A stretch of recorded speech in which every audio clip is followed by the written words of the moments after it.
किरोड़ी लाल मीणा ने कहा कि सचिन पायलट मुख्यमंत्री बनना चाहते थे, इसलिए 19 विधायकों को लेकर पार्टी से बागी हो गए थे। बनना तो मैं भी चाहता हूं, कौन नहीं बनना चाहता, लेकिन मैं कभी पार्टी से बागी नहीं होऊंगा।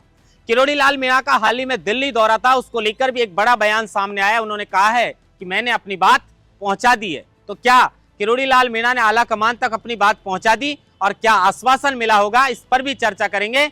लेकिन किरोड़ी लाल मीणा ने कहा कि उस वक्त मैं पीछे की पंक्ति में खड़ा था, आगे की पंक्ति में भजन लाल शर्मा खड़े थे। भजन लाल शर्मा राजस्थान के मुख्यमंत्री बन गए और मैं पीछे की लाइन में खड़ा का खड़ा ही रह गया। बीजेपी के अंदर आरोपों का दौर जारी है। बीजेपी का एक नेता दूसरे नेता पर आरोप लगाता है तो दूसरा नेता तीसरे नेता पर आरोप लगाता है। रेवंत राम डांगा ने मुख्यमंत्री भजन लाल शर्मा को जो लेटर लिखा था, वो लेटर कैसे वायरल हुआ? बीजेपी की प्रदेश की उपाध्यक्ष ज्योति मिर्धा ने इशारे में यह आरोप चिकित्सा मंत्री गजेंद्र सिंह खींवसर पर लगाए तो बीजेपी की नेता किरण शेखावत ने ज्योति मिर्धा पर यह आरोप लगा दिया और कहा कि 2008 के अंदर आपने लास्ट चुनाव जीता था, आपने बीजेपी का भट्टा बिठा दिया, 2 बार कांग्रेस से चुनाव हार गई, 2 बार बीजेपी से चुनाव हार गई और आप इस तरीके से पार्टी पर आरोप लगा रही। जेल के अंदर, जेल सबसे सुरक्षित मानी जाती है और जोधपुर जेल सुरक्षित जेलों में गिनती होती है प्रदेश में, लेकिन एक ट्रेनी आईपीएस ने जेल के अंदर जो फोन मिलते हैं, जिस तरह के हालात हैं, उन पर ही सवाल खड़े कर दिए और कहा कि हम बड़े बड़े अधिकारी जो है वो जेल के अंदर औचक निरीक्षण के लिए गए, लेकिन जेल प्रशासन ने हमको अंदर 20 मिनट तक एंट्री तक नहीं करने दी। जेल के अंदर क्या खेल चल रहा है, इस पर क्या आरोप लगाए हैं ट्रेनी आईपीएस ने, उस पर भी चर्चा करेंगे। लेकिन प्रताप नगर के अंदर एक पॉलिटेक्निक कॉलेज के अंदर मकसूर अली जो वहां के प्रिंसिपल थे, प्रिंसिपल जो सबसे बड़ा पद होता है, उन्हीं को हिरासत में लिया है कि वो छात्राओं के साथ रेप करते थे, छात्राओं का वीडियो बनाते थे और इस मामले को लेकर छात्राओं ने प्रदर्शन भी किया। मकसूर अली को पुलिस ने गिरफ्तार कर लिया है, लेकिन उनके 3 जो साथी हैं वो अभी भी फरार चल रहे हैं। विस्तार से इन सब खबरों पर चर्चा करेंगे। नमस्कार, आप देख रहे हैं लोकमत हिंदी और मैं हूं आपके साथ महेंद्र बासुदा। सबसे पहले सचिन पायलट और किरोड़ी लाल मीणा से चर्चा की शुरुआत करते हैं। किरोड़ी लाल मीणा और सचिन पायलट पूर्वी राजस्थान के बड़े कद्दावर नेता माने जाते हैं। वैसे तो सचिन पायलट पूरे प्रदेश के बड़े नेता हैं, लेकिन पूर्वी राजस्थान का दौसा जिला सचिन पायलट के गढ़ के नाम से जाना जाता है, क्योंकि उनके पिताजी स्वर्गीय राजेश पायलट वहां से कई बार सांसद चुने गए, सचिन पायलट वहां से सांसद चुने गए और सचिन पायलट का वहां गढ़ माना जाता है। लेकिन जिस तरह से 5 वर्ष तक कांग्रेस ने सचिन पायलट के साथ खेल खेला, पायलट ने मेहनत करके पार्टी को मजबूत किया और मजबूत करने के बाद जब मुख्यमंत्री बनने का दौर आया तो उस वक्त अशोक गहलोत को मुख्यमंत्री बना दिया गया और सचिन पायलट 5 वर्ष तक सिर्फ जो संघर्ष किया था, उसके बाद भी वो सत्ता में रहते हुए जिस तरह आज किरोड़ी लाल मीणा की बात नहीं मानी जा रही पार्टी के अंदर, उसी तरह सचिन पायलट को भी अपनी बातों को मनवाने के लिए खूब संघर्ष करना पड़ा था। अब वही हालात हैं किरोड़ी लाल मीणा। किरोड़ी लाल मीणा ने खूब संघर्ष किया पार्टी के लिए। विपक्ष में जब किरोड़ी लाल मीणा थे, उस वक्त जब बीजेपी विपक्ष में थी, तो किरोड़ी लाल मीणा का संघर्ष किसी से छुपा नहीं है कि उन्होंने पार्टी को मजबूत करने के लिए किस तरीके से संघर्ष किया था और उस संघर्ष की बदौलत बीजेपी सत्ता में आई। लेकिन आज भी किरोड़ी लाल मीणा के अनुसार उनकी पार्टी में उनकी नहीं सुनता है, कोई नहीं सुनता है। अब सवाल यह है कि किरोड़ी लाल मीणा आगे क्या करने वाले हैं और किरोड़ी लाल मीणा दिल्ली गए थे, उस वक्त क्या उन्होंने आला कमान के पास अपनी बात पहुंचा दी? तो एक चैनल को इंटरव्यू देते वक्त किरोड़ी लाल मीणा ने कहा, उन्होंने कहा कि मैंने अपनी बात आगे पहुंचा दी है, लेकिन मैं उस वक्त पीछे वाली पंक्ति में खड़ा था, भजन लाल शर्मा आगे वाली पंक्ति में खड़े थे, आगे वाला मुख्यमंत्री बन गया, मैं पीछे के पीछे ही खड़ा रह गया। तब सामने वाले पत्रकार ने सवाल पूछा कि क्या आप मुख्यमंत्री बनना चाहते हैं? तो वो कहते हैं कि चाहत तो किसके नहीं होती। कुछ दिन पहले उन्होंने कहा था कि ये चाहती है जो शांति भंग करवा देती है, लेकिन चाहत तो कहीं ना कहीं बाबा के मुख्यमंत्री बनने की जरूर थी। लेकिन बाबा को मुख्यमंत्री पद नहीं मिला। नहीं मिलने के बाद शायद वो जो मंत्री पद मिला वो उस वक्त तो उन्होंने स्वीकार कर लिया, बाद में वो मंत्री पद भी उन्होंने इस्तीफा दे दिया। हालांकि वो बात अलग है कि आज तक ठंडे बस्ते में उनके इस्तीफे को डाल दिया गया है। जो मंत्री की हैसियत से उन्हें कार मिली थी, वो कार भी वापस लौटा दी गई, जो बंगला मिला था वो बंगला भी लौटा दिया गया और मंत्री पद से भी बाबा ने इस्तीफा दे दिया। लेकिन आज तक पार्टी ने उनका इस्तीफा मंजूर नहीं किया है। ये तो पद की बात रही। उसके अलावा चाहे वो सब इंस्पेक्टर की भर्ती हो, चाहे बजरी माफियाओं के खिलाफ बाबा ने जो आवाज उठाई वो मुद्दा हो, चाहे महेशनगर थाने के अंदर उनके ऊपर जब एफआईआर हुई और उन्होंने आरोप लगाया कि कविता शर्मा जो सीआई हैं, तत्कालीन सीआई महेशनगर थाने की, वो इतनी असरदार है कि किसी भी राज्य में उनके खिलाफ कुछ नहीं हुआ। इतने आरोप लगाने के बाद भारतीय जनता पार्टी उनकी नहीं सुन रही थी। यहां तक कि सीएम भजनलाल की इंटेलिजेंस ने जो है वो रिपोर्ट सौंपी थी कि बाबा तो प्रधानमंत्री के आगमन में भी बाधा उत्पन्न कर सकते हैं। किरोड़ी लाल मीणा ने अपने कई दर्द बयां किए और किरोड़ी लाल मीणा ने साथ में यह भी कहा कि सचिन पायलट बागी बने थे, लेकिन मैं पार्टी से बागी नहीं बन सकता हूं। पेपर लीक का मुद्दा भी उन्होंने उठाया। उन्होंने कहा कि मछलियों को पकड़ रहे हैं, बड़े मगरमच्छों को पकड़ने की जरूरत है, लेकिन सवाल यह है कि किरोड़ी लाल मीणा दिल्ली दौरे के दौरान क्या सचमुच अपनी बात को पहुंचा पाए हैं? क्या कह पाए हैं कि सत्ता में हम काबिज हैं?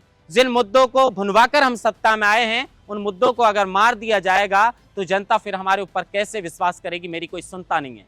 क्या ये बात आगे पहुंचा दी गई है? क्योंकि उसके बाद सीएम भजनलाल का दौरा था दिल्ली का, और उस दिल्ली के दौरे के दौरान सीएम भजनलाल सारे अधिकारियों का काफिला जो है, सारे अधिकारियों को लेकर वहां पर गए थे, पूरे महकमे के अधिकारियों को साथ लेकर गए थे ताकि लगे कि ये सिर्फ एक राजनीतिक दौरा नहीं है। हालांकि इसमें संभवतः बजट सत्र के समापन के बाद जो है वो राजस्थान में मंत्रिमंडल का विस्तार हो सकता है, तो इस पर जो है चर्चा जरूर होगी दिल्ली में। लेकिन दिल्ली से कैसे राजस्थान में जो है वो विकास कार्यों को लाया जाए, कैसे बजट लाया जाए, शायद इसीलिए महकमे के तमाम अधिकारियों को सीएम भजनलाल दिल्ली लेकर गए थे। लेकिन सवाल अभी भी वही है किरोड़ी लाल मीणा को लेकर कि पार्टी किरोड़ी लाल मीणा को किस तरह एडजस्ट करेगी, क्योंकि किरोड़ी लाल मीणा के कहीं कहीं आज भी मन के अंदर वो दर्द है कि उन्होंने इतना संघर्ष किया, उसके बाद उन्हें कैबिनेट मंत्री बनाया और कैबिनेट मंत्री भी उन्हें इस तरह के महकमे का बना दिया जिसमें ज्यादा कुछ है नहीं।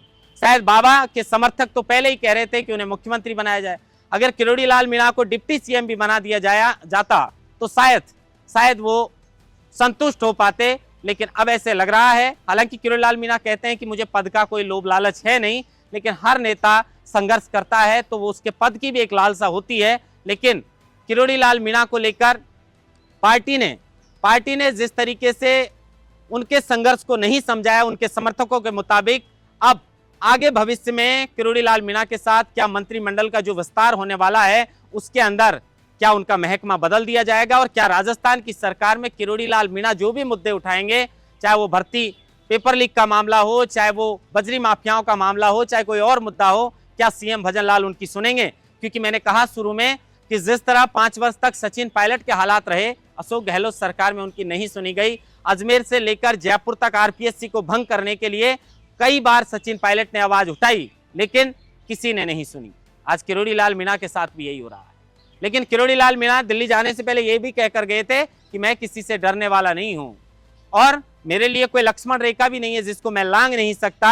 तो क्या जिस तरीके से बाबा ने कहा है कि मैं बात पहुंचा चुका हूं, क्या किरोड़ी लाल मीणा की बात दिल्ली तक पहुंच गई है और उन्हें आश्वासन मिल गया है? और अगर आश्वासन मिलने के बाद किरोड़ी लाल मीणा की नहीं सुनती है राजस्थान की जो है सरकार और सीएम भजनलाल, तो क्या बाबा उस लक्ष्मण रेखा को लांघ सकते हैं? ये इशारा जाने से पहले बाबा ने किया था, लेकिन संभवतः आश्वासन मिला होगा, क्योंकि बाबा के संघर्ष को बीजेपी भी भली भांति जानती है कि उन्होंने कितना संघर्ष किया था। उसके बाद किरोड़ी लाल मीणा ने साफ तौर पर दौसा के चुनाव में आरोप भी लगाए थे कि उनके साथ खेल हुआ है। खेल किसने किया है? इशारे में शंकरलाल शर्मा का भी नाम लिया गया था कि शायद ये बाबा का इशारा शंकरलाल शर्मा के ऊपर है, जो किरोड़ी लाल मीणा ने कहा था कि मेरे पीठ पीछे खंजर भौंकने का काम मेरे अपनों ने ही किया है। इंतजार हमें इस बात का रहेगा कि क्या आने वाले समय में किरोड़ी लाल मीणा की राजस्थान की बीजेपी सरकार के अंदर और सीएम भजनलाल के पास सुनवाई होगी। क्या वो जो मुद्दे को उठाते हैं उन पर सीएम भजनलाल कोई विचार विमर्श करेंगे, और क्या बाबा की अब पार्टी के अंदर चलने वाली है, या आने वाले समय में वो लक्ष्मण रेखा को भी लांघ सकते हैं? क्योंकि वो 2008 में भी लांघ चुके थे, 2008 के अंदर लांघ चुके थे और काफी दिन पार्टी से बाहर रहे थे, एनपीपी में रहे थे, लेकिन उसके बाद फिर से वो भारतीय जनता पार्टी के दामन थाम लिए थे। तो क्या वो दौर फिर से आने वाला है, या किरोड़ी लाल मीणा की बीजेपी में फिर से चलने वाली है? अब आते हैं बीजेपी में नेताओं के आरोप के ऊपर। कुछ दिन पहले खींवसर के अंदर जो रेवंत राम डांगा ने उपचुनाव जीता था, अब पहली बार के विधायक बने हैं, लिहाजा इतना अनुभव उनका है नहीं, लेकिन खींवसर से लगातार हनुमान बेनीवाल विधायक चुनते आ रहे थे और उसके बाद वो नागौर से अब इंडिया गठबंधन से सांसद हैं। तो रेवंत राम डांगा ने शिकायत की कि नागौर के अंदर अभी भी हनुमान बेनीवाल के काम रुकते नहीं हैं और अधिकारी हनुमान बेनीवाल की सुनते हैं। तबादलों के अंदर भी साफ तौर पर हनुमान बेनीवाल का असर देखा जा सकता है और मेरी बिल्कुल नहीं चलती। अब कोई भी विधायक सीएम के पास शिकायत भेजता है पत्र में, वो उसका अधिकार है, लेकिन वो लिफाफे के अंदर बंद पत्र अगर सार्वजनिक तौर पर सामने आए और उसमें सरकार और विधायक और सीएम की तक किरकिरी होने की बात आए तो सवाल उठना लाजमी है। अब इसको लेकर चर्चा हुई कि भाई बीजेपी के अंदर बंद लिफाफे के अंदर पत्र जो भेजा गया था वो पत्र किसने वायरल किया। अब इसको लेकर भारतीय जनता पार्टी के प्रदेश की उपाध्यक्ष ज्योति मिर्धा ने इशारे में चिकित्सा मंत्री गजेंद्र सिंह खींवसर का ही नाम लिया। उन्होंने इशारे में कहा कि हमारी पार्टी के नेता हैं, तो क्या पार्टी के नेता गजेंद्र सिंह खींवसर हैं, क्योंकि उनका इशारा वही था। अब ज्योति मिर्धा अपनी ही पार्टी के नेताओं पर इस तरह के आरोप लगा रही हैं, तो ये भारतीय जनता पार्टी में चल क्या रहा है। उसके बाद ये मामला थमा नहीं। बीजेपी की नेता किरण शेखावत जो है वो जिस तरीके से ज्योति मिर्धा ने इस लेटर के वायरल होने के आरोप कहीं ना कहीं इशारे में चिकित्सा मंत्री गजेंद्र सिंह खींवसर पर लगाए, तो किरण शेखावत ज्योति मिर्धा पर बरस पड़ी। उन्होंने कहा ज्योति मिर्धा जी 2008 के अंदर लास्ट चुनाव जीती थी, उसके बाद 2 बार वो कांग्रेस से चुनाव हार जाती हैं, 2 बार वो बीजेपी से चुनाव हार जाती हैं। 80% बीजेपी का भट्टा बिठा दिया है उन्होंने, बीजेपी को खत्म कर दिया है वहां पर, और आने वाले समय में 20% को भी कर देंगे। कुल मिलाकर किरण शेखावत ने जोरदार हमला जो है वो ज्योति मिर्धा के ऊपर बोला है। और यह बात सही है कि ज्योति मिर्धा ने बीजेपी के आने के बाद दोनों ही चुनाव नहीं जीत पाई, लेकिन वो पार्टी की उपाध्यक्ष हैं। अब उपाध्यक्ष होने के नाते क्या ज्योति मिर्धा ने यह कहा वो ठीक कहा कि हमारी पार्टी के नेताओं ने वो लेटर को वायरल किया था, और क्या उन्हें आगे से इशारा था, या पार्टी इस बयान के बाद ज्योति मिर्धा से बातचीत करेगी कि आप इस तरीके से साफ तौर पर बीजेपी के नेताओं पर क्यों आरोप लगा रही हैं। लेकिन जो भी हो, किरण शेखावत जोरदार जो है वो ज्योति मिर्धा के ऊपर बरसी है। अब लौटते हैं जोधपुर जेल के ऊपर। जोधपुर जेल के अंदर हेमंत कलाल जो ट्रेनी आईपीएस हैं, अब वो जोधपुर जेल के अंदर औचक निरीक्षण के लिए जाते हैं। तमाम अधिकारियों की मंडली भी साथ में रहती है और उसके साथ वो जाते हैं, एरिया मजिस्ट्रेट भी साथ में रहते हैं। लेकिन आप देखिए, एक आईपीएस को जेल के बाहर 20 मिनट तक रोक दिया जाता है। औचक निरीक्षण के लिए गए थे, तो औचक निरीक्षण के लिए जाने वालों को अगर 20 मिनट तक आप दरवाजे के बाहर रोकेंगे तो 20 मिनट का बहुत समय होता है। 20 मिनट का बहुत समय होता है, उसमें जो चीज़ छिपाने होती हैं, ठिकाने लगानी होती हैं, वो लगा सकते हैं। तो बड़ी शिकायत जो है वो आईपीएस ने की है, और उन्होंने कहा है, ट्रेनी आईपीएस हेमंत कलाल ने जेल का जो खेल चल रहा है उसके बारे में बताया है कि 20 मिनट तक हमको बाहर रखा गया, 20 मिनट के अंदर जो भी चीजें छुपानी थी उसको छुपाने का काफी समय उनको मिल गया। इसको लेकर मैंने सीपी साहब से भी शिकायत की है, तमाम बड़े अधिकारियों से शिकायत की है, कलेक्टर साहब से भी शिकायत की है। और जब हमने जेल में 20 मिनट बाद प्रवेश किया तो हम देखकर दंग रह गए कि वहां पर जेल के अंदर एक मटके के अंदर मटका, और उस मटके के अंदर दूध भरा हुआ था, और जब उसे उल्टा करके देखा गया तो एक कपड़ा मिला, और उस कपड़े को जब बाहर निकाला गया तो मोबाइल और कुछ चार्जिंग की केबल मिली। अब आप सोचिए, जब सीएम भजनलाल शर्मा को दौसा जिले की जेलों से जान से मारने की धमकी आई थी, उसके बाद जेलों के औचक निरीक्षण के आदेश दिए गए थे, और उसी आदेश के बाद ये मामला पुराना है, ये मामला 30 जनवरी का बताया जा रहा है, लेकिन अब सामने आया है। अब उन्होंने बयान दिया है, हेमंत कलाल जो आईपीएस हैं, उन्होंने कहा है कि हमारे पास औचक निरीक्षण के आदेश थे, और उसी आदेश के बाद हम जोधपुर जेल के अंदर गए थे। लेकिन जोधपुर जेल के अंदर तो 2023 में जेल के कर्मचारियों के खिलाफ कई मामले थे, लेकिन उनकी गिरफ्तारी पर अभी रोक लगी हुई है।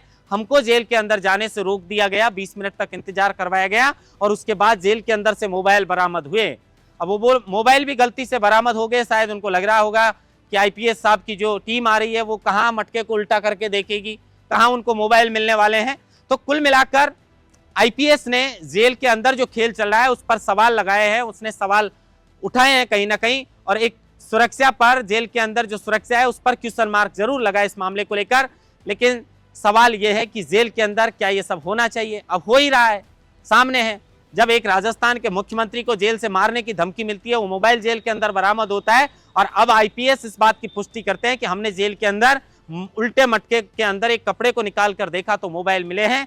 तो कहीं ना कहीं ये जेल की सुरक्षा जो है और जेल व्यवस्था है उस पर सवालिया निशान लगा है। और इस तरीके से अगर आरोपी जो माफ कीजिएगा जो दोषी जेल के अंदर बंद हैं, अगर उन दोषियों को इस तरीके की सुरक्षा मुहैया करवाई जाएगी, उनका कांटेक्ट जेल से बाहर होगा, तो ये सबके लिए खतरे की घंटी बज सकती है।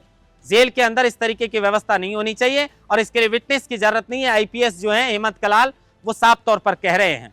खैर, ये जेल का मामला है, सरकार को देखना चाहिए। जब आईपीएस ने सवाल उठाया तो सभी जेलों का औचक निरीक्षण भी होना चाहिए और सवाल जेल प्रशासन से भी पूछना चाहिए कि जब एरिया मजिस्ट्रेट साथ में थे, आईपीएस खुद वहां पर आए थे, तो उन्हें 20 मिनट के लिए जेल से बाहर आखिर क्यों रोका गया था। लेकिन अब लौटते हैं प्रताप नगर के एक पॉलिटेक्निक कॉलेज के ऊपर। एक पॉलिटेक्निक कॉलेज और पॉलिटेक्निक कॉलेज के प्रिंसिपल का बड़ा होता है। और अगर प्रिंसिपल साहब जो आप तस्वीर स्क्रीन पर देख रहे हैं, ये प्रिंसिपल साहब जो मकसूर अली हैं, ये महिलाओं के साथ रेप किया करते थे और लंबे समय से एक खेल चल रहा था। लेकिन वो कहते हैं ना कि 100 दिन का चोर एक दिन पकड़ में आ ही जाता है, और वही हुआ। छात्राओं ने हिम्मत दिखाई और इस बात का विरोध किया। विरोध करने के बाद मकसूर अली को हिरासत में ले लिया गया है, उन पर गंभीर आरोप लगाए गए हैं। अब आने वाले समय में उनके 3 साथी जो फरार चल रहे हैं, उनकी भी कहीं ना कहीं धरपकड़ में पुलिस लगी हुई है। तीनों को पकड़ने का जो है वो टीम लगाकर कार्य चल रहा है, कब वो पकड़ में आते हैं। लेकिन बड़ा सवाल है कि शिक्षा के मंदिर को शर्मसार किया है प्रिंसिपल ने पॉलिटेक्निक कॉलेज जयपुर के प्रताप नगर के अंदर। अब इसको लेकर कहीं ना कहीं जो परिजन हैं वो भी चिंतित रहते हैं कि अगर प्रिंसिपल जैसे बड़े ओहदे पर बैठने वाला व्यक्ति अगर छात्राओं के साथ रेप कर रहा है, छात्राओं के ऊपर दबाव बना रहा है, तो ये शिक्षा व्यवस्था पर साफ तौर पर सवाल खड़े होते हैं। खैर, अगर आरोप सही निकले तो ये तो सलाखों के पीछे चल जाएंगे, लेकिन इस तरह शिक्षा के मंदिर को शर्मसार करने का काम नहीं करना चाहिए। एक प्रिंसिपल के पद पर बैठने के बाद यह अधिकार किसी का नहीं होता। कुछ दिन पहले इस तरह की खबर एक टीचर और एक महिला टीचर की भी आई थी, जो स्कूल के अंदर ही अपना ओहदा इतना रौब था कि उनके प्रिंसिपल के ऑफिस के अंदर कोई एंट्री नहीं कर सकता था, और वहां पर इस तरीके का गंदा खेल चल रहा था। वैसा ही खेल जो है वो यहाँ सामने आया है। यहाँ पर स्कूल के जो कॉलेज है उसके अंदर छात्राओं के ऊपर दबाव बनाकर और प्रिंसिपल के द्वारा ही रेप किया जा रहा था। आने वाले समय में राजस्थान की राजनीति को लेकर जिस तरह की हलचल चल रही है, उसमें क्या कुछ बदलाव होने वाला है, और राजस्थान में मंत्रिमंडल को लेकर भी खबरें आ रही हैं।